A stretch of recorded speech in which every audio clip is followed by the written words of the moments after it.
Hi, everyone. Thank you so much for joining us today for our Rainbow Table Talk. So the ACB Network, in collaboration with Aqua, as well as some community members, we are super stoked to kind of be having this conversation and just creating this space where Black folks can gather, talk about themselves, their experiences, and just living freely in who they are, essentially. So thank you so much to everyone who's able to join us today. I'm just going to start some things off with a land acknowledgement. So the African, Caribbean, and Black Network acknowledges that we live and work on the traditional territory of the Atawandaran, Anishinaabe, and Haudenosaunee people. So we're situated on the Haldimand Tract, land that's promised to 6 nations, which includes 6 miles on each side of the Grand River. As Black people whose ancestors were enslaved on these lands, we're committed to forming alliances and solidarity with Indigenous peoples. Our recognition of the contributions and historic importance of Indigenous peoples must also be clearly and overtly connected to our collective commitment to make the promise and the challenge of truth and reconciliation real in our communities. We'd also want to acknowledge that people of African ancestry shed blood to build this nation. We must remember this as we continue to fight current oppressions and work towards more just futures for all. And I think that land acknowledgement is really important in this time as we are all working through what has been happening recently within the Indigenous community. And just paying respects as well as acknowledging a lot of the history that lies there and a lot of the history that this country was said to be built on. And so with that, we are now going to be moving into our conversations for the night. So for some of our speakers, we have Ruth Cameron, Fabian Fletcher, Anne Marie, Tennille Warren, as well as Omi Ra. So I'm going to let you guys kind of introduce yourselves a little bit, give some short blurbs about who you are and what you're going to be bringing to the conversation, and then you can just take it away. Okay, thank you very much, Lang, for that introduction and for doing that land acknowledgement as well, and for your support and the support of the ACB network. Good evening, everyone, and thank you for participating in this. What I think that would be a good start would be just if I did Hollywood Squares style, ask everyone to introduce themselves. So I will very quickly introduce myself. My name is Ruth Cameron. My pronouns are she and her. I'm the executive director of Aqua, and I have been working and participating in other activities in Waterloo region for over 8 years now. And in addition to that, I am queer, I am out, I'm a lesbian, and I'll explain a little bit later why I thought it would be a great idea for all of us to have a conversation. But I'm going to hand it over to Anne Marie. Thank you, Ruth. Hi, everyone. I'm Anne Marie, Two-Spirit, African Nova Scotian First Nation Mi'kmaq from the territory of Mi'kma'ki, and I'm very grateful to be welcomed to the lands of the Atawandaron, the Haudenosaunee, and Anishinaabe peoples. And I guess I'm a student at Wilfrid Laurier University. It took me a hell of a long time to get here because colonization doesn't like people like us going to higher education, so that was a fight unto itself. And yeah, I guess most of the experiences I have are in Nova Scotia. That will probably be more of my point of reference. Yeah, and I think that's all I have to say right now. Okay. Thank you. Good evening, Fabian. How are you? I'm doing good. Thank you, Ruth. My name is Fabian Fletcher. My pronouns are he, him. I am the gay men's sexual health worker at Aqua. I am looking forward to the conversation. I think that as a gay Black man, I have experienced plenty of the things that others have talked about previously. So I'm looking forward to share and contribute. Great, thank you. Omi? Hello, everyone. My name is Omi. I am the Women's Community Development Coordinator at Aqua. I am queer, gender fluid, non-binary, trans, cis, super, everywhere. on the gender spectrum. I'm really looking forward to this conversation today. I feel like I have a lot to talk about, especially when it comes to gender stuff, which has been super new for me and is always changing, which I think is like a really great conversation to have for Black people, Black folks, especially like just as like gendering exists like differently for us. So I'm really excited to talk about that, as well as my Jamaican identity, background, history. And yeah, thank you. And Tennille. Tennille, pronouns are she, her. Equity and Inclusion Officer for the Waterloo Region District School Board. I get around, I make a lot of noise, try to make this happen. Really excited for the conversation and the perspectives that are going to be shared from everyone that's here tonight. Thank you. So I think to start off, what I'm thinking about is this came together very much at the 11th hour through really quick conversation. I was just mentioning in passing that I had, despite being out, despite leading, what is in many ways a queer organization, being involved in, various queer things around town, I have never really been engaged at Pride around town. And I just thought it would be cool if we spoke to one another. I had a really kind of funny and cool experience a few years ago where there was a play happening in town. I'm sorry, Tennille, I've forgotten the name of the theater company, where they were doing a play about Bayard Rustin, who was very important in the civil rights movement and provided a lot of leadership, worked closely with Martin Luther King Jr. And there was a discussion panel after the play. And a friend, Rohan Thompson, suggested to people at the theater company that perhaps they actually might want to have Black queer folks do the discussion panel rather than white queers in the community. And the person he was talking with said, I don't know any people. And so I had a really weird phone call with Rohan, who I consider a friend. And he said, yeah, I got to ask you something kind of weird. So they're looking for some Black queer folks, and you're the only person I know. So I was wondering if you could help me find other Black queer folks and you could be a discussion panel. So I quite literally from there had someone help me find another Black queer person. And that's how I met you, Tennille. And that's how I met Daniel. I think his last name is Weinzer. But the three of us had never met before. So you, myself, and Daniel were on this discussion panel where we were talking about the civil rights movement and kind of the politics surrounding what was going on at the time. And that's how we met, right? So a little weird, but hey, there you go. That's what you have to do to find other Black queers in town, I guess. So that was, one point of connection to find other folks in town. So from there, I thought, why don't we just have a conversation, right? About the things that come up, the things that people say to us, the repeated experiences that we have that are enraging, that are funny, that are just plain weird. And let's see how this happens. So I have some questions, and I know everybody else has questions too. But one thing that I thought would be interesting as a question is to talk about outness, right? There are a lot of assumptions about our outness.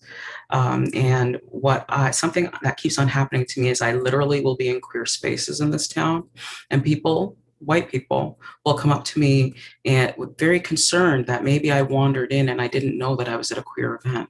So explaining that to me, just so I know that, and maybe this isn't where I was looking to be for the night, right? That's just happened too many times. So there are assumptions about who's queer and who's not, aren't there?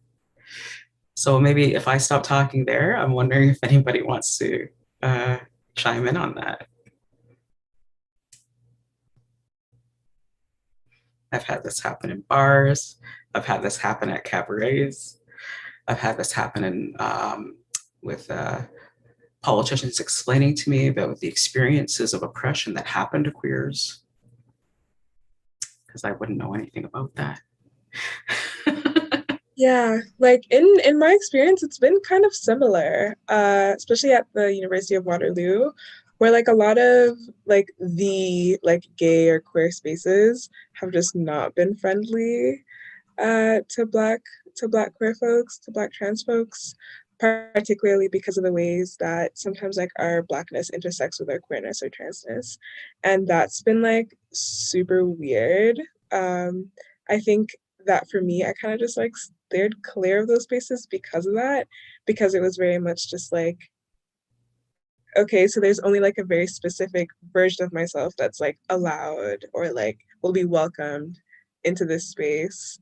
And I want to be able to bring like all of who I am into a space. So am I going to like try to force myself to fit into this like super weird box when I honestly could just be vibing and just being myself and not having to worry about like being like, I guess, like policed in that way.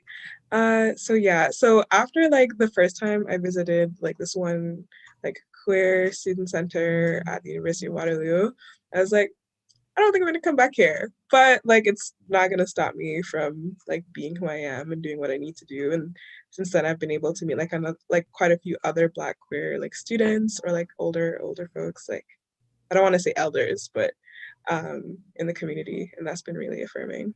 Mm-hmm. Yeah. No, so there's like this erasure that happens because of people's assumptions, right? Um, and yeah, I think it brings a different flavor to the, I know outness is not a one-time event, but like this, it adds another layer of weirdness to having, you know, do I have to perform outness here for people to understand that I'm not lost? Like, what does that look like? Yeah. Mm-hmm. Yeah, when I first came here, I didn't share anything with anyone because I just never know what kind of spaces I'm going into, especially at school, because it's been my experience in Nova Scotia to be oppressed by white queer people because they feel that because they're queer that they can experience every form of oppression and therefore they know how I'm feeling or who I am. So no, but when I finally did, and then it was all about the questioning, questioning who I am, questioning my identities. So, sometimes I think I wish I hadn't said anything eventually, but I did nonetheless. But I agree with you, Omi. It's like the Kumbahi Collective says, bring all your authentic self. Don't leave any of yourself at the door. Bring all of who you are. And so I'm not even going to bother with that shit anymore because I really believe that we do need to bring all of ourselves, and they can question and they can query all they want, but I'm definitely going to fight back in all of this because I'm really tired of being oppressed by white queer people or trying to oppress with their ways of knowing. Yeah. Yeah, no, I can think of literally being followed around, at a drag show by someone who just wouldn't leave me alone. It went from annoying to, pretty serious, having to call on someone to help me intervene in that, to interrupt it and make sure it got shut down. Yeah, not cool, right? Uh, that's violent. And I think about this and maybe not being able, but not insisting on not seeing, right? As policing, right? Thinking that there's, this universally recognized, which is actually white, way of doing queerness, right? Yeah. I also think about not recent, but questions around, this policing, this quizzing around queerness, right? I remember thinking naively when I did come out, and I came out as an adult, that there would be less policing of my identity when I came out. And it felt like there was more policing of my identity when I came out. And I was told uh, that I had to, in terms of appearance, in terms of performance, and all the rest of it, that I had to be very clear about, staying in a box and projecting a particular image, right? And not wandering around, the gender map in terms of presentation or any of the rest of it, right? And feeling like I was policed more than ever when I thought that coming out would be about freedom, and feeling that there were apparently rules that I didn't know that I had to follow to negotiate queer community, which was interesting. And I don't want to talk anymore, so I'm hoping somebody else has something to say about that. I can step in about the like policing or the having to fit yourself into a box. When I came out in high school, I thought that the hard part was over, and things get better now. But what I noticed is that I would have to, if I was talking to someone, I would have to answer a whole bunch of questions that were super invasive and super personal. From like white queers in the community. They'd be like, so like, how did your parents take it? Or, oh my God, like your dad was okay with you coming out. That's so weird. And it's just like microaggressions like that. Like my dad isn't necessarily someone who I rely on as like a support or whatever. So yeah, he came out, like I came out, and he was perfectly fine with it. There's no problem about that. But also just like the piece where I think Ruth, you mentioned that having to fit into boxes. So my high school experience, my coming out experience was I got shamed for being what society considered femme, like a femme gay, but also at the same time from the community, I was pushed into that box where it's like, oh yes, queen, go off, like paint my nails, do my hair, and it's like, what do you want from me? I can't be femme, but you expect me to do, what people think are femme things. I don't get it, and I don't understand how this it plays with who I am as a person. I'm just trying to vibe. Yeah. I was instructed that I needed to wear more makeup. I remember that. Important. Yeah. Tennille? I mean, I came out at 18 drunk. Didn't realize I came out until I woke up the next after a few hours. My father told me I came out, so my coming out, sir, wasn't entirely planned. But I mean, I also came out in Jamaica, but I also, I'm from a very privileged Black Caribbean background, and so I had spaces and community there. I also had a very different type of experience as a dark-skinned person in those spaces and a masculine presenting person in those spaces. So I can distinctly remember having experiences of homophobia that masculine presenting lighter skinned friends could not identify with, because it just wasn't something that they had encountered. And they would talk about just having very different experiences in school, and just this sense of embrace that they would have. Like their observation of their coming out are very different from mine. And they just didn't navigate space the way I navigated spaces. I would think about a number of things about going into space and exiting space. So that was something that really stood out to me, that very distinct difference in shadism within queerness. But the odd thing that happened, and I don't know if it's odd, but it's just something that I observed, is as a heterosexual person, I guess, light-skinned people weren't necessarily attracted to me, but as a queer person, lighter skinned Black women and white women are attracted to me. So it was just a very interesting flip of gender and race that, you know, especially in Jamaica, you just don't assume that certain people are going to date you. It's hard to explain, but you just kind of like that person who looks like that is just not going to date someone who looks like me. And it never really crosses my mind as something that I define myself by. But as a queer person, I would not think about these people being interested in me, and they would have to like really aggressively point it out to me that, oh, I like you, and I'd be very confused. And so it's like, I guess it's like that whole shadism, class, race, just so many things, especially knowing that we experience queerness differently within heteronormative space. So it's like, this could get really complicated really fast. Me and you trying to make this work. So yeah, I just made that connection now that there's this way that shadism just flipped with gender, and I've never really explored why that is.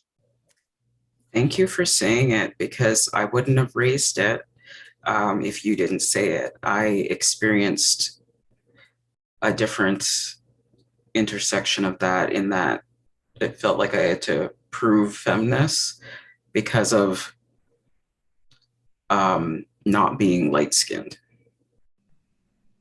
And yeah, it's not something that I have often voiced, and not even sure what to do with it. But thank you for mentioning that. Yeah, I think that, yeah, this is also something that I've experienced with queerness, where like I can be like pretty like femme, and like sometimes like, you know, dip my toes in like androgyny. And it's like a similar thing like to Neil. It's like whenever I'm like more femme presenting, then like the attention is very much different.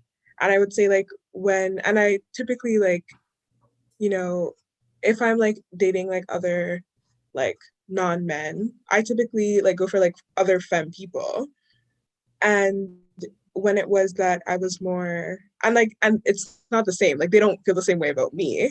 Whereas like when I was more on the androgynous side, it was very much that, like it was more attention from femme people, which is super weird. And I feel like it kind of goes back to what I initially said when I introduced like how I felt about gender, is also like the degendering that happens to like Black non-men specifically, degendering, misgendering, and even just how like dark-skinned non-men experience gender, and how gender is like put onto our bodies, and like something that like kind of goes back to slavery in terms of like, as like everything does, in terms of how like Black women or people that are like perceived to be women experience like degendering, because our bodies are like like machinized. I guess that's the way to pronounce that word. But yeah, so, and it's definitely present in like queer dynamics too, which can feel like really messed up, because it's like, I am who I am, like why aren't you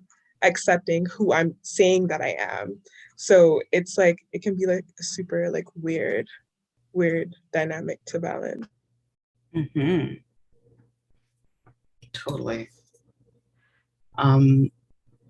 Did someone else have something they wanted to say on this, or would someone else like to talk about the question that you had?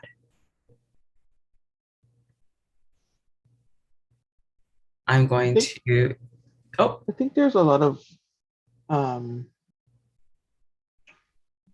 think when we're talking about Black queerness, in many ways, we're really talking about Black gender identity and expression. We're talking about colonialism's erasure of African genders, and what that's kind of left behind, and how we've tied up all of that into enslavement, and that's what we're left with. We're left with the reckoning of that, and so, you know, in this space we talk a lot about decolonization solely from an Indigenous perspective. We often forget that we're all decolonizing. And what does that mean from an African perspective? And what does that mean to reclaim things that you've never you've never really heard about because it is also lost from the teachers of that space. So there's like there's this widening gap between you and pre-colonial um, this pre-colonial history that you have to travel thousands of miles to hopefully find, and where you're going to go and find it. And even there, the colonialism is so significant, like some indigenous spaces here, that um, they have colonized it within their tribal identity away. So it's like it's disappearing. And I think we're constantly wrestling with the loss of that. And so a part of proving our Blackness is proving that we're connected to that. We're connected to that root. Um, and so that's something that's kind of really interesting. So it kind of brings me to my question about, identity and identity code meshing and being Black and queer in heteronormative Black spaces. How do you navigate that? I know for me that I present different. Well, I don't present differently, but there's just a certain level of freedom of my identity that I do not express when I know that I'm in a predominantly heteronormative Black Jamaican or Black Caribbean space. I'm much more aware. I'm looking around, pointing to things, making decisions, finding safe space. I very much navigate it in a manner of navigating white space, but with a greater level of fragility. Because I want to be loved here. I want to be held here. I want to be wanted here. And so yeah, I don't know who wants to pick up on that. Okay, I totally want to pick up on this, because this is something that also I had like a lot of like trepidation around this, like when I came out to like the Black community on campus, because I came out in university in my second year. Like I really felt that like I wasn't going to be accepted, and by some people I wasn't, but by more people I was.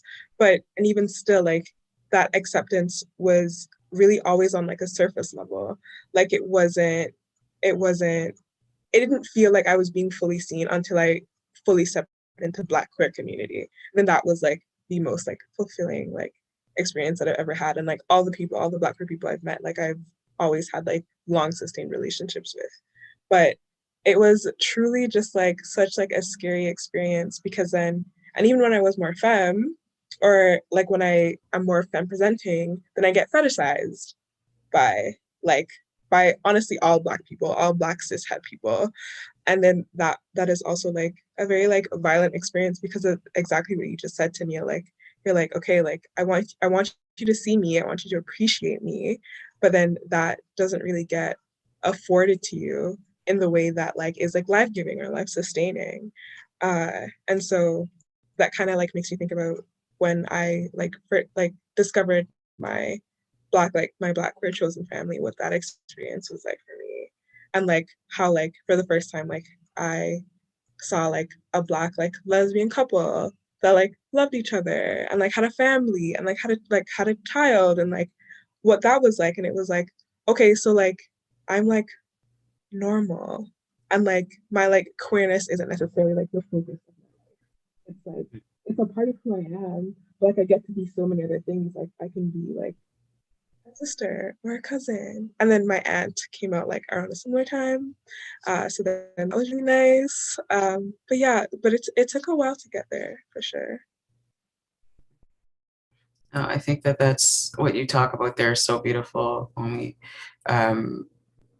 feeling surrounded by chosen family, um, having, mother figures, aunties, cousins, um, seeing yourself as part of a community, as part of a family, and not distanced from it or apart from it. Yeah. Mm-hmm. Yeah. So my question for everyone is like, when did you first feel like you really saw yourself through your own eyes? like, I don't know if there's like a moment that you have, I can like answer that question. Like, I feel like the first time I really feel like I saw myself was with actually the first like Black person that I dated who's not like my best friend. Which is like also funny. Like, I feel like a lot of queer people like have those relationships where you're like, this didn't work out, so let's just be friends instead. Yeah, that was like, and I met them 2 years ago. And that was like just like very affirming for me, like another Black Caribbean person who had a similar coming out story. And like we're at the same stage in life and like just like figuring it all out together. And that was just like a very like beautiful experience for me. Yeah. No, for me, I thought that maybe I remember, yeah, I was kind of clueless and came out in my early 30s, and I remember like it wasn't an easy process for me, but when I did, I thought, okay, here's the missing piece of the puzzle here, right? Now I get to bring all the pieces of me together, right? This is what's been going on, Ruth. Aha, right? And yeah, and just it was funny. A lot of my coming out involved some like different arts activities, being involved in theater and some writing groups, and I remember hanging out with a few folks after a writing series, and it was mainly a Black Caribbean queer women's kind of writing space, and joking around with some folks at a restaurant after an event, and I thought, oh my God, this is what has been missing from my life, just this affirming community. I was so giddy. I was like a kid, just making new friends. I will never forget that. The glee of a child. Yeah. Yeah. It was just beautiful. Yeah. Anybody else?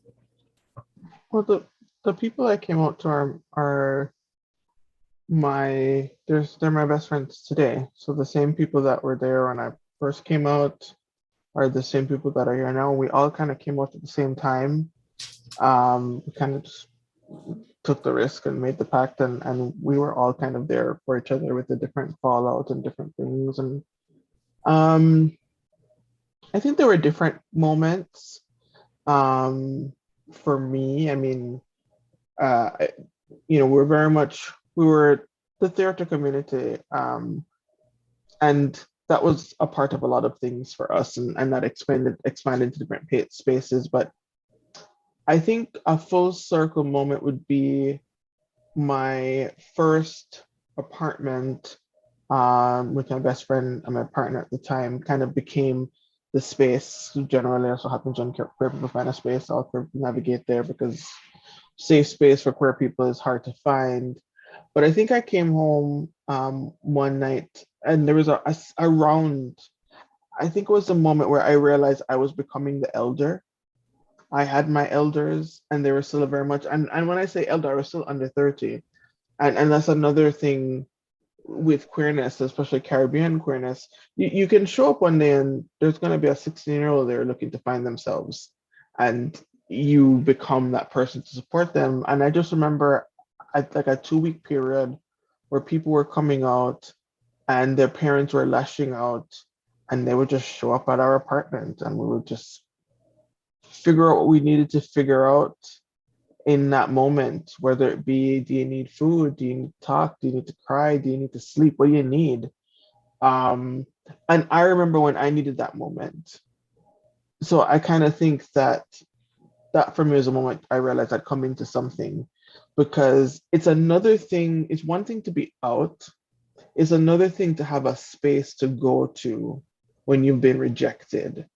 And for people to see that space and to see us as those people to turn to, because some of those people we'd only met once, but someone said, go here, you know um and they just show up with their pain, and we do what we could. So I think that to me was the moment that I realized that I am who I am, and there's no turning back here, and there's no rejecting, and whatever comes with that, I got to do what I got to do. Yeah. Were you going to go, Fabian? I'll let you go first. Oh, thank you. Yeah, so that I just in thinking about that, Tania, like I think about the youth in Nova Scotia in particular, Black youth who have to leave because it's too violent for them to stay, and coming out and then being rejected and facing violence from their very own communities. It's really heartbreaking. And so they come to, the big cities like Toronto, Montreal, Vancouver, hoping to find that community, hoping to find that place where they'll be safe. I just, hope that you would be there for them. And all of us, I guess, if it came to that. But I just worry about themselves because, they have needing a place to live, needing to have some food, getting a job, all of those things that just living their lives, living their best lives. Is that a thing that's happening when they face that lateral violence in their communities? When they have to just take off because they want to continue living and don't want to die? Yeah, it's a lot. So I wish we had like more places like that when they come to a big city of Toronto. Like, where do they go? Not even knowing, because let me tell you, Nova Scotia is pretty rural. They might go to Halifax first, but they move on to the bigger cities, and it's tough. So, yeah.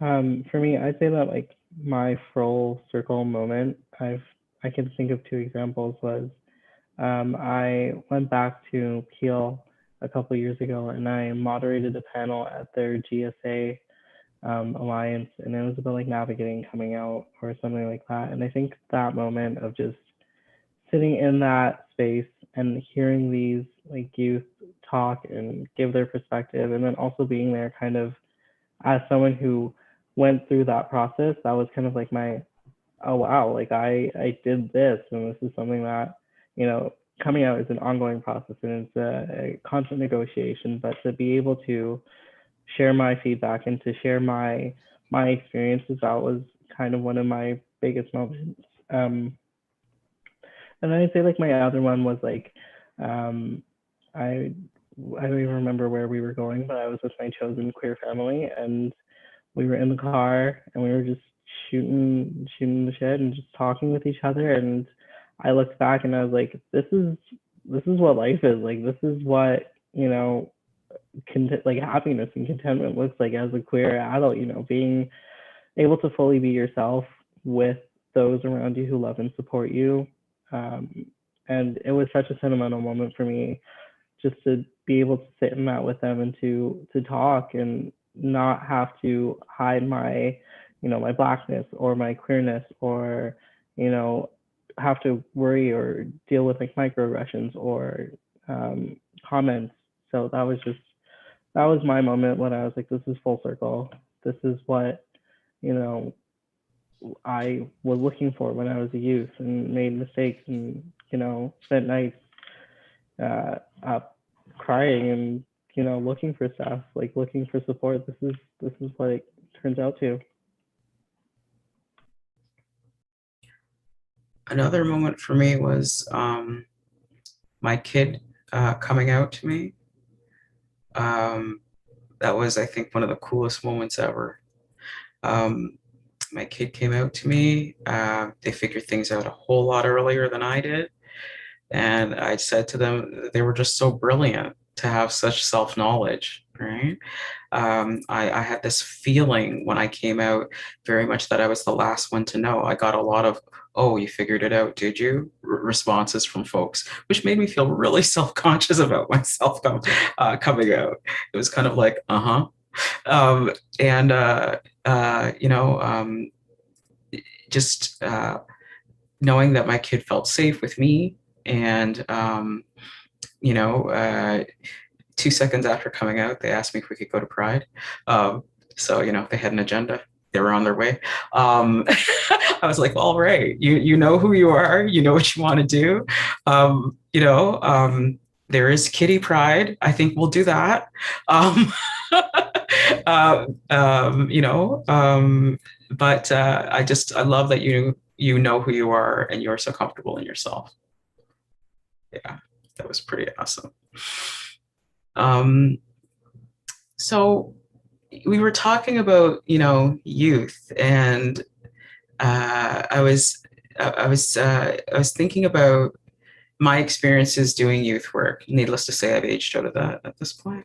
But I loved working with queer youth. It was so amazing. They were so brilliant, and I just loved hearing their brilliance. You know, week to week, the things that they had to say, the things that they taught me.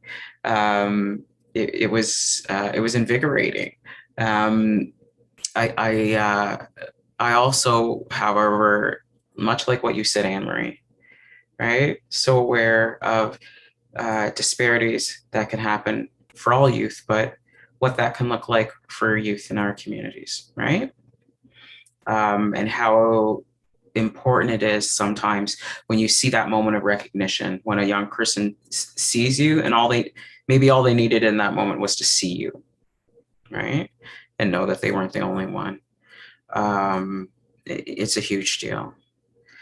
And I think that affirmation can be important at a lot of different ages.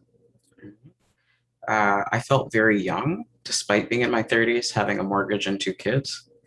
And it was very hard to negotiate giddy teenage feelings with adult responsibilities.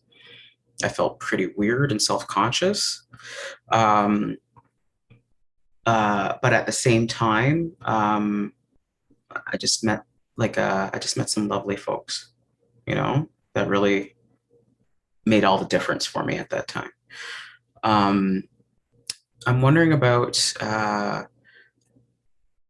some of your other questions that people had, and I'm wondering if maybe Tennille, you had a few questions for all of us. Oh, you're muted.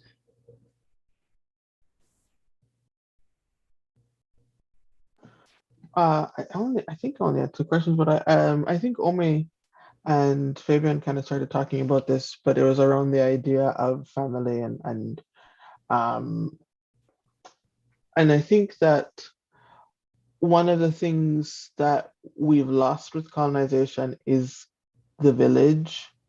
And there's a way that that in Black queerness, that village comes back. Because when I count family, I don't start with birth family. Like I have this village that formed around me, and I have one of those car moments that Fabian had, just like driving back from the beach, just like screaming, singing Whitney Houston on the top of our lungs after like skipping school that day, and just feeling not just Black and like queer and safe, but also Jamaican. Like we skipped school and we went to the beach and had food and hung out, and we did things that you do as a Jamaican, but we were all queer, and it didn't and we went somewhere that you kind of say, should we go here? It's just a place that where people go, but we did it, and it was exhilarating. And so I think about family, especially as an immigrant, which is another thing, that immigrant identity. I don't have any, immediate family here. I don't have any. My partner doesn't have any. Our families, our village that we form, and just even signing up for daycare and figuring out who to put on the emergency list. We have to have a discussion about our Kitchener village and who we do think is going to answer the phone when daycare calls. So family has always been a very expansive idea.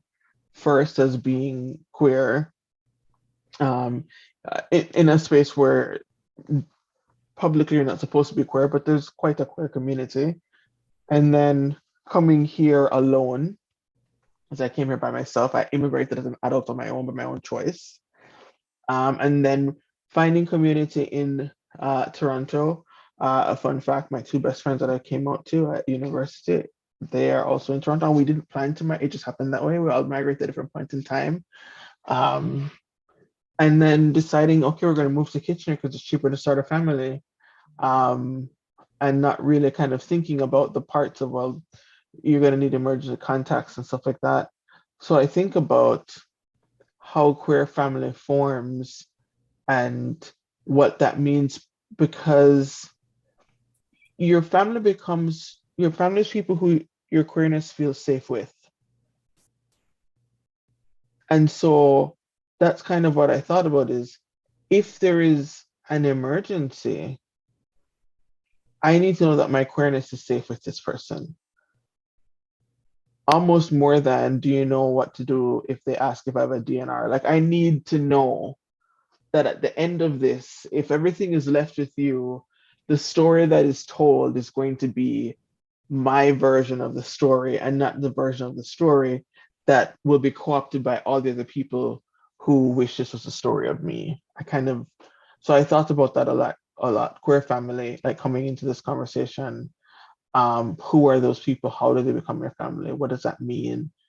And just connecting that to the concept of that village, that colonization very intentionally work to destroy, intentionally separating people from the same tribal group so that they would not have those community connections, and kind of finding that in a different way in Black queer space. So I kind of feel sad for some of the straight Black people sometimes. Wow, Chanel, that's deep. You gave me some things to think about.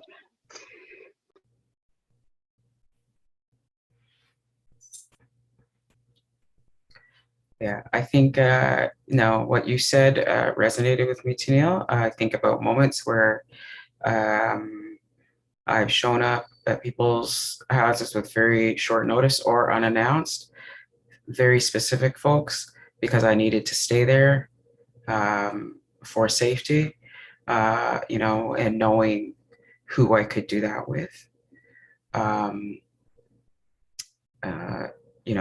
And it very much, that safety having to do with who I could be safe within my outness. Absolutely. Yeah. So thank you for reminding me of that. Yeah, like, who do you leave your story with? That's huge. Like, who's going to tell your story? Who do you leave that with? Who do you trust? Who is part of your family?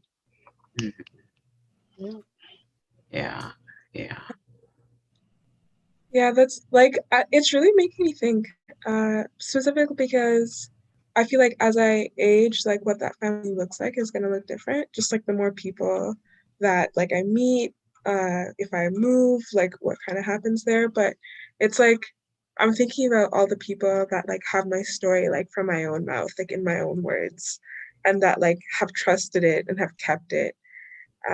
And it's really just like a lot of like different like Black queer people just like across the continent that like maybe like I grew up with in school, and we both love Jamaica and have gone to different places, and like where that's taken us. And it's like a little bit sad, but it's also like, yeah, like, I have a home there, or like I have a home in Toronto, or I have two homes in Toronto, like places that I know that I can go and be just like completely authentic. And just like how long it felt like it took to find that, but also how that very much saved my life. And also the times when I found those homes or those families was precisely when I needed it. When, like, for example, like coming out for me to my family did not go well, and so just like had this like these like few experiences that felt very synchronicitous with like just like again like that Black lesbian couple like taking me under their wing, and like making me feel like very like seen and like included and just very much like accepted for who I was, like at my fullest. And when I needed to find people that were kind of like my age so that we can like figure out this life thing together because we're at the same age period, same like experiencing the same problems. But that was like too, and like when those people decided that they would keep my stories for me too. But it's very ongoing and just like very like wow, like as I continue to like grow and like learn more about myself, learn more about the world, like I know that I feel very lucky and like blessed, and like also that's something that I want to share for when I get to like an elder status, I guess. I feel like coming out now is a little bit different for younger people because I feel like more of us are in positions to be out. uh so that's been really nice, but like yeah, but when there's an inevitable like family, perhaps like Jamaican family, that doesn't accept like their child for who they are, like what position would I be in from based on the lessons that I've been able to learn from the people that I've been blessed to be around. So yeah. Mhm. It's funny. Um, I think because of the stage that I came out at, I have a weird relationship with the idea of ever being an elder. Because I'm like, because if I came out at an adult life stage. Um, People have told me that I'm still like in my beginning of my 40s, people were telling me that I was still like a queer baby, right? Because of the age that I came out at. So that made me question myself, right? Because I hadn't come out at the specific formative stage, like, can I be a queer elder someday? You know, I can't tell stories of in the trenches when I was, 18 or 21. I don't know. Yeah. Yeah. So, yeah. Do I get to be a queer elder someday? I don't know.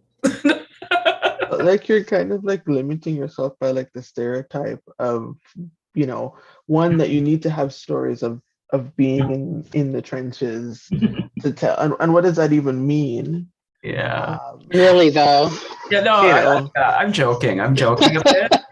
But yeah, just, I don't know, just because of the kind of experiences, I guess, that I've had, people just, off like the multiple people saying, "Oh, you're just a baby," and I'm like, "What's that mean?" Because I don't think I'm a baby. Certainly not anymore. Um, yeah, the idea of being an elder. I don't know. I think it's kind of a cool idea. I think I definitely think that when it happens, Mm. it's like you know when you're in that moment where somebody's looking, it's like looking at you with for answers, and I'm just like, what, what's happening here? It's like, this week's about two people were like, I look up to you, and a few people have said that, and I'm just like, I'm not of the age to be looked up to. Am I of the age to be looked up to? So yeah, it makes sense. But when it happens, like there's just something about that conversation, that interaction, or if somebody is looking at you to hold their space, to hold their story, to um, assuage their fears, you know, to just to guide. When it's happening. Yeah. It's an unmissable moment. Yeah. I've had experiences with a few young folks, where I think definitely, and I was really happy to be that person in the moment for them. They were very brief interactions, but if I let them think that maybe they could be these were really young kids. So if they saw me as a potential old queer that they could be someday, then awesomeness. Yeah. Not about age. No, not at all. Not about age. It's about knowledge, sharing wisdom, sharing your experiences. Like, you don't have to be in the trenches, like Daniel said, but you'll know. I agree with that 100%. But don't get hung up on this age thing, or thinking about all the experiences that you potentially missed out on in order to dispense your wisdom. It's not like that. So don't do that.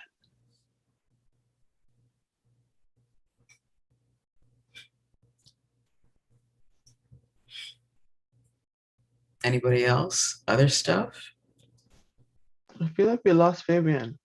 Yeah. I'm sorry, I'm just dying of heat in my apartment. But no, I echo and I highlight what everyone has said about the chosen family and having like a queer elder.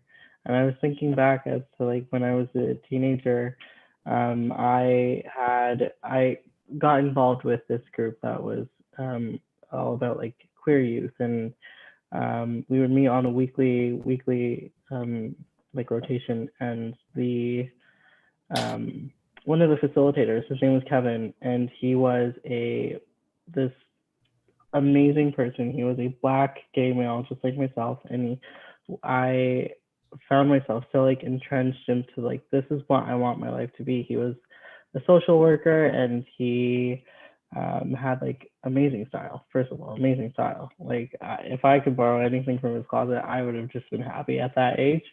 But I was like, this is what for me it was such a like turning point in like my experience of coming out, because it was like this is what I grew up wanting, or like this is what closeted me could have really benefited from. So like I think that's why I really love the whole work of community development, because I get to advocate, and I get to work alongside folks who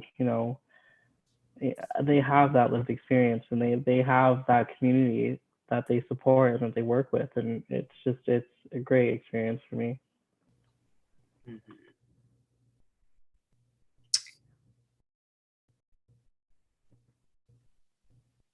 I wanted to ask you all if like what was your experience like at like your first like Black queer like party, like a party. Let me just first of all talk about growing up in a white enclave and Oh just yeah. being so joyous at the DJing. Thank you very much. Right? At some serious tunes being played by all of the black lesbian DJs in Toronto, mixing up everything, right? So reggae and soca and R&B and hip hop and everything, and just being in that crowd and then realizing this is what prom was supposed to feel like. All right, this, yeah. Now I understand what all the fuss is about. Yeah, the joy. Yeah. First time dancing with a woman and thinking my head was going to explode. Just, woo. Yeah. Mm-hmm. Yeah. And also just, like the party going on and on and on, right? Just the fun of that. Yeah. Good memories. Yeah. Hmm. And people looking out for me as a, giddy little thing running around. Watch out for that one. Yeah, these people are cool. Yeah, that kind of stuff.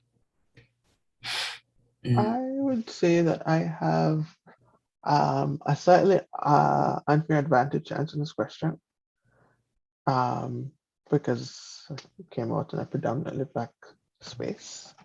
So by process of elimination, the space was going to be predominantly Black. So I guess it would be about class more than anything else, and safety. So first of all, you have to get into the in crowd to know that there is a space where there's a party. So it was getting to that point where we now knew the people to tell us that there's a party and the secret address and the location. So there was that, and just not really knowing what to expect. And also we're young. We don't at this point. I don't think anyone like owned a car yet. So you also needed. So there's also like a list of taximen, approved list that you knew you could take to the party because they wouldn't call the police to get. So there are all of these things that I learned in a very short period of time, and then you make the decision. Okay, are we going to do this? And it becomes, well, we have to do this. And I remember many things. about the party. It was went on for a long time. I remember driving past a friend's house, and a few years later, I actually did see that friend like heading to the party, and it was fine. I was out to them. But I remember the fog machine by the entrance and walking through that fog machine and feeling all these hands. And there was just this like group of like troublemaker lesbians who just stayed at the door, and they would pump the fog machine and they would go like this when you're walking through the fog. And that is my memory of my first party, because I was just like, I was so annoyed. I didn't know if this was a thing at gay parties. Like I just did not know what this fog machine thing was. I just know that I was harassed by it 3 times. And I did not appreciate it. So it was a very it was a very interesting space. I think more for me though, it was seeing my gay black male friends just be in a different way. I think it was the first time I saw like someone twirl, or just all of these things that they did, um, that we always did in someone's bedroom in this kind of public feeling space. I think that's what I remember, is this sense of almost freedom. Um, I describe freedom as being able to kiss someone on the beach in Jamaica, and I've never done that. So maybe one day I'll get to that with my wife. So that's like my vision of freedom, is kissing someone on the beach in the daytime. Because I'm sure somebody has done this in the middle of the night somewhere. But yeah, it was a fast learning curve. So yes, there's a party. This is what you need to know. It's just a lot of things in about an hour, and then the decision is, do you think you're brave enough to do this? So it was a lot of things, Ome. It was a lot of things all at once.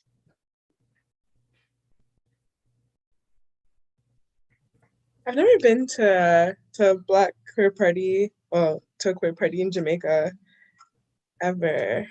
And like that would be really, really fun. Just because parties there are just already on a different level. Uh, like one, I'm looking forward to that. I did not even know that this was a desire that I had. But I'm thinking about my first like party, like real party. And again, same thing, lasted until like hours into the morning. And then there's an after party after that.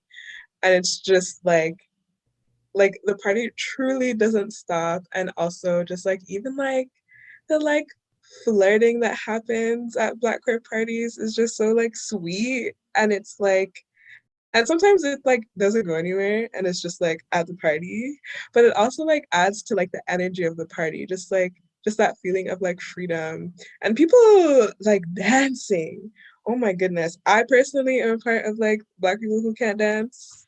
That group, I'm okay with it, but just like being around like other black queer people and like even still like just like being able to let go and like not being like as worried, like still a little bit worried, but like about how I'm being perceived like when I'm dancing, or like not having to like, any like men trying to dance on me, like none of that stuff. I don't know, just like super, just like it was just really fun. And this is like all like early 20s for me. After I'd come out, I'm still early 20s, but earlier in my 20s.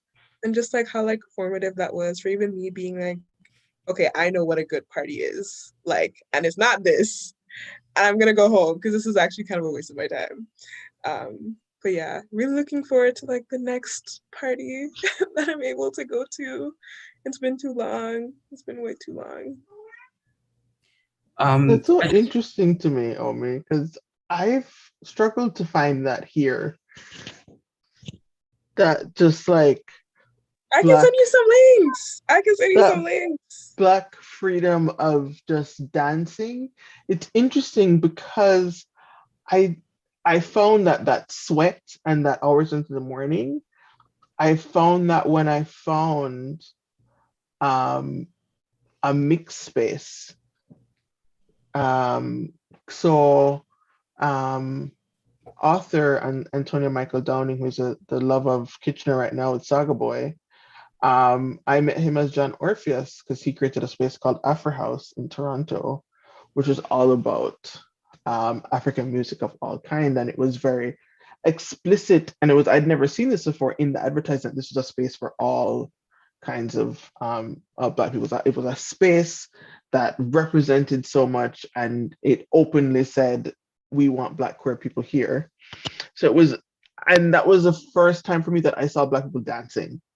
I mean, sweating and just like going, and we would have it in these restaurants like after hours, after they'd shut down, and it would go until like 4 a.m. It would go, you know, bars closed, but you're dancing. And I remember seeing African men dancing and dancing together and trading, and it was just like intense. And I would just like let go. Like there's a picture of me like almost flying mid-air. I don't know how I got that much height at one of these parties, because it was just, I'd never experienced that. Even in queer spaces, I found that there's a higher level of posing um in queer spaces. And I think there was one party I went to in Toronto that was for queer people. Like there was like dancing, but there was just so much, I guess, something that I wasn't prepared for. But so I've always been searching for that both of you have described in Black queer spaces here, outside of just like a group of friends, where people just let go in a way that I can relate to. I should say, it doesn't mean they don't let go, but in a way that I can relate to. So that's been an interesting thing for me. Something I was thinking about was just missing those spaces. One, I don't know if I can dance without the aid of Tylenol anymore. But in addition to that, just dancing and not like not having a white gaze on me while I'm dancing, right? Like I'm not performing for somebody, like, oh, do that thing, right? Like missing that at a party. I wouldn't say I went to too many of them. Like it was this little bubble and window in my life for a brief period of time, but oh boy, did I have fun. Yeah.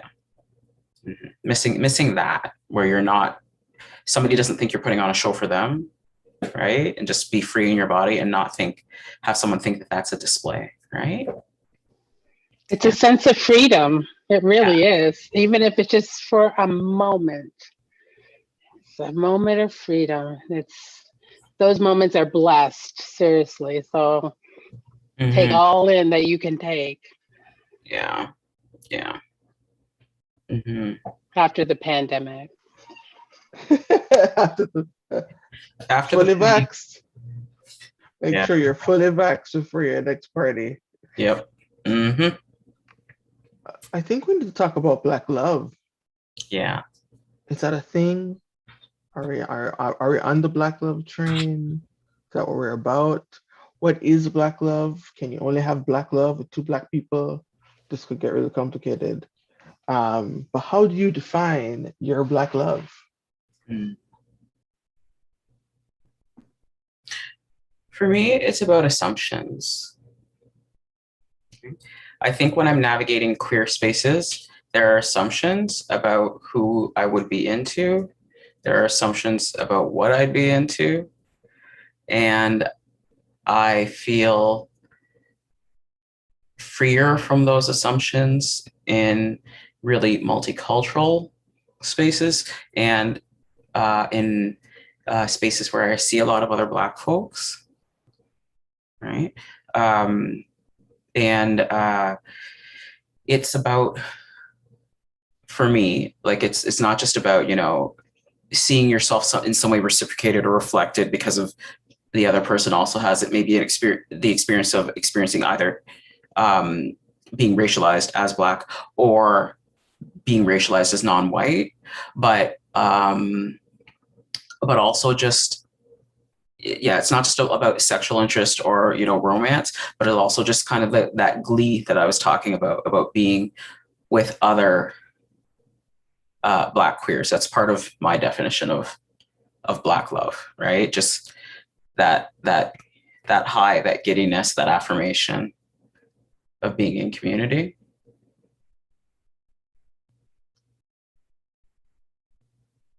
All of them things.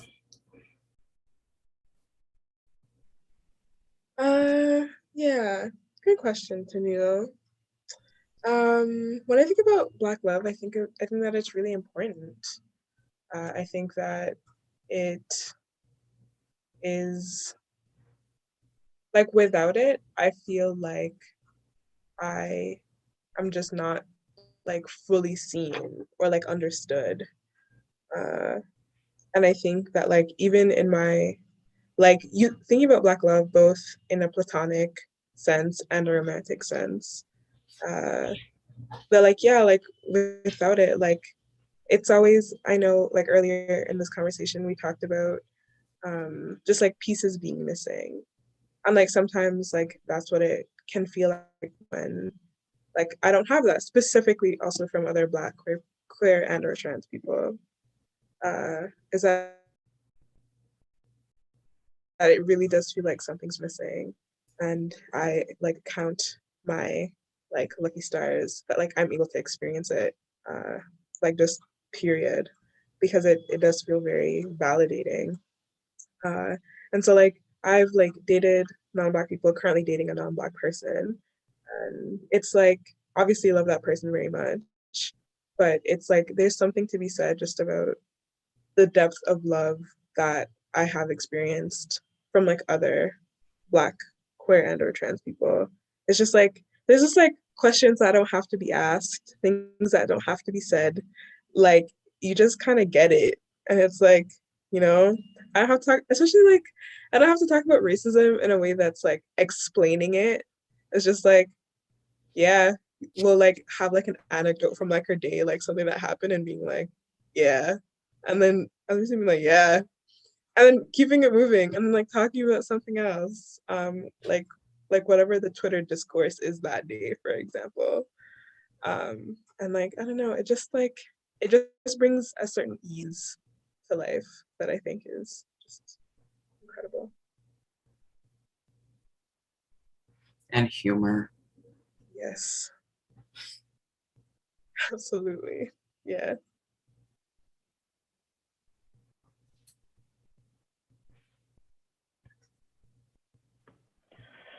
It's a really good question, Neil. I don't think I have much to add. It's just like Omi, as you were saying, like just the shared experiences and the shared understanding and kind of like not having to go through all of like Black trauma 101 before, the second date or anything. Like I think that there's something to be said for that. So just like, yeah, that's what I would say.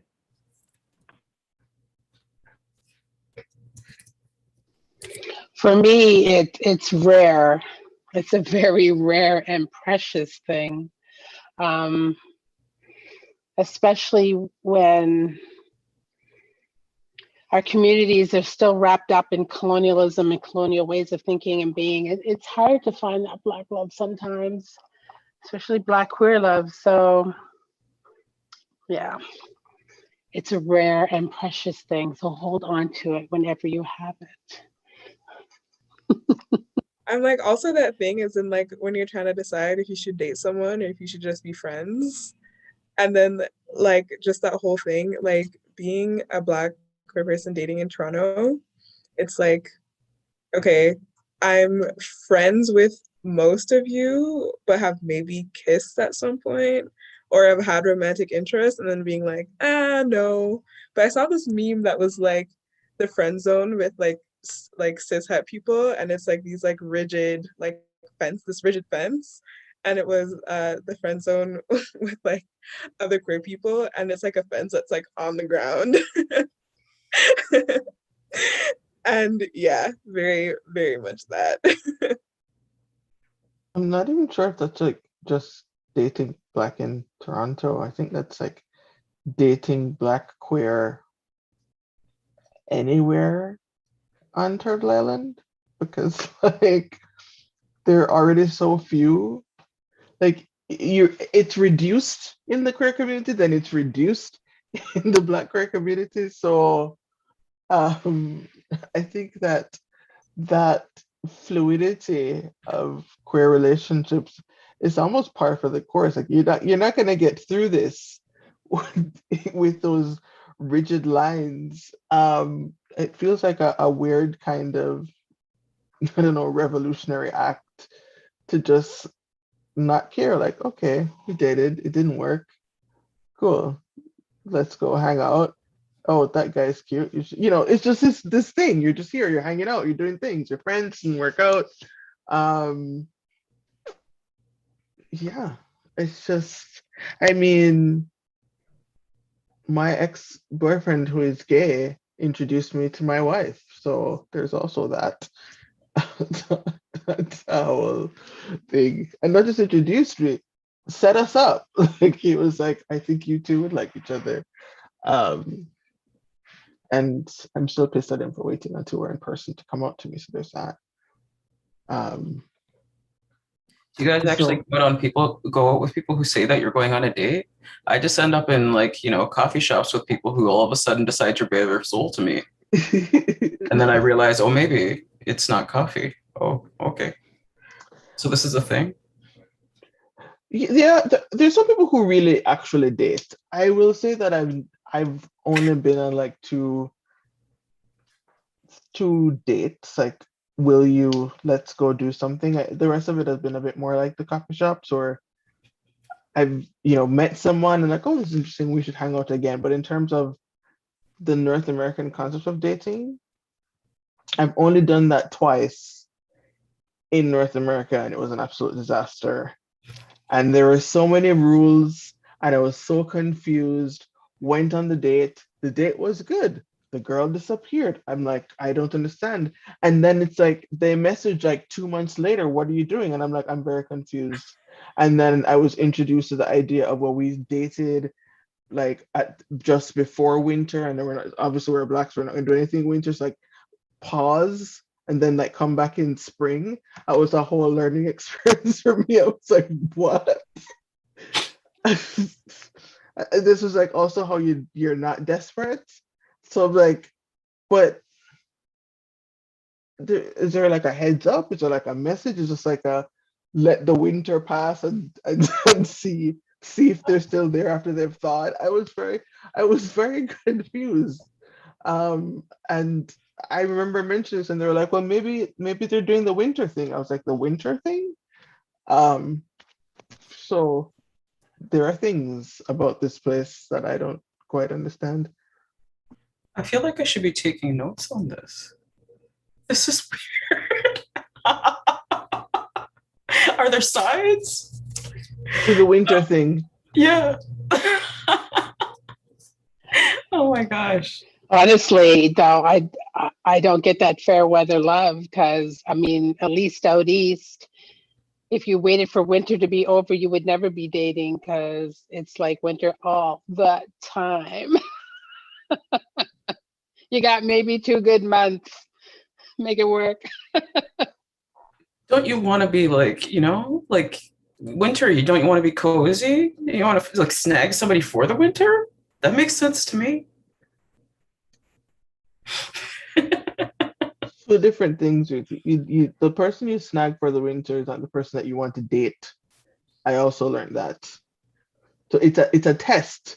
See, if we can survive the winter apart, maybe there's something here. Clearly not. That was not the case. But so yeah, these are the things that I learned, especially as I watched my friends navigate the Toronto dating scene. My condolences to you, Omi. That scene is it's a thing. It's a thing. No, it was a minefield. It was a that oh my god, that one I will truly never forget. I'm gonna be like, oh, like yeah, like it's so much better to like not date men. I'm like, this is just as bad. this is actually just as bad. It's like you can laugh about it a bit more because it's not as like malicious, but it's like, you know, you're talking to someone and you think things are going well, and then they're like, yeah, like actually I don't think I'm like interested in you that way anymore. Like I think we're just friends. And then you become friends and that's fine. But it's like very much like the ghosting that's just like inherent, or like just that whole thing about like, you know, being on like the dating apps and like dating like women and femmes, and then like you being like, oh my god, I think you're so cute, and then be like, yeah, you're so cute too, and then like the conversation ends there and then you never speak to each other ever again. Like that, like wow.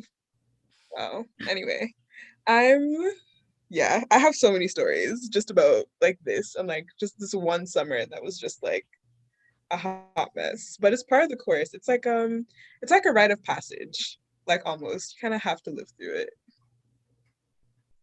These are these stories, Ruth.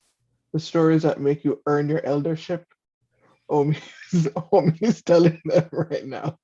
I could write an essay about online dating, but I don't know if anybody really wants to read a rant.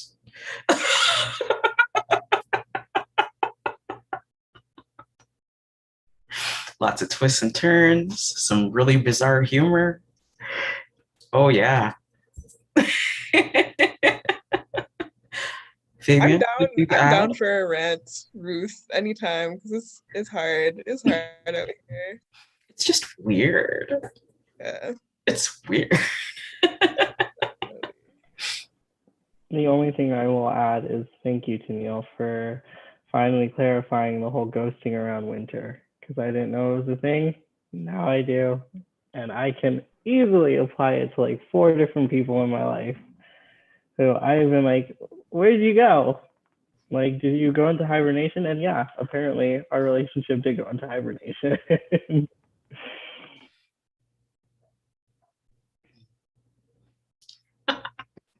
Okay. This is a thing. Hibernating gays. Look at that. Hibernating gays. Hibernating gays and the black queer. Yeah. In this paper, we will explore. Um, so, on that note, I think we've covered a lot of ground. We said we're here, we're queer, and some of us have rhythm and some of us do not. We said we're down for a good DJ party. We do not need someone to explain to us that this is a queer event. If we're here, chances are we know that. Yeah. So yeah, I think we've said a lot of things, right? We talked about the seasons of love. We talked about stages of queerness. We talked about being seen and being erased. Yeah, I just thank you, everybody. This has been cool. This has been fun. Yeah, I don't know. I'm gonna leave it there and let somebody else say something, maybe. Thanks, Ruth. That's all I'm going to say. Thank you, right? Yes, absolutely. Thank you, Ruth. And thank This you, is everyone super else. cool. This is amazing. Yeah. This is super cool. Thank you for putting this together. Thank you for everyone being forthcoming about everything. Yeah, it's truly fun time. Mm-hmm. Yeah, it's been cool. And thank you, Lang, Yes, thank you, Lang. for all your technical support. I was about to say thank you to everyone for taking the time out to join the conversation today. I know you guys really were vulnerable at some points and we're sharing some things that are very personal. So for allowing us to kind of experience that through you and just kind of hearing your stories. Thank you so much for taking the moment for doing that. And it is very much appreciated. I hope that this was a nice space for everyone to feel comfortable to share. And to all our viewers also, thank you so much for tuning in.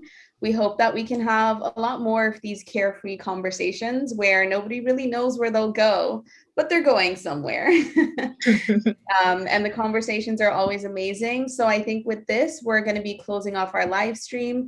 I hope that everybody has a wonderful rest of their night, and we